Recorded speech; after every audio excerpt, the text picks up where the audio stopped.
Hello, I'm Officer Judy Hops. How to operate a fire extinguisher. A fire extinguisher can be used in every public buildings in case of fire. There are 4 steps with using an acronym word pass: pull, aim, squeeze, and sweep. The first step is to pull pin at the top of the extinguisher, breaking the seal. You must ensure that how far must the stream travel. Second step, approach the fire standing at a safe distance. You have to aim the nozzle or outlet towards the base of the fire. Third step, squeeze the handles together to discharge the extinguishing agent inside.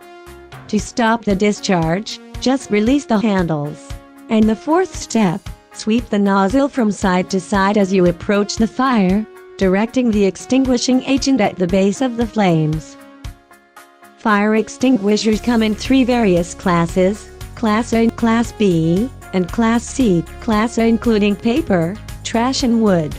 Class B including liquids, gases, and solvents. And Class C including electrical equipment. They use monoammonium phosphate, a pale yellow powder which is a dry chemical that is able to quickly put out the fire. Suppose a trash is burnt because of forest fire, what type of class is to be used? It's Class A, to put out the fire. Second use, suppose a gas station caught on fire, caused by burning of fuel or solvents. What is the class type? You have to use Class B fire extinguisher. And third use, an electrical short came from the transformer or outlet in the walls. What is the class type you have to use? A Class C lets you extinguish the electrical fires. Please note, the helpline number is 911 in our country US. So that's why fire extinguishers are used everywhere in case of fire.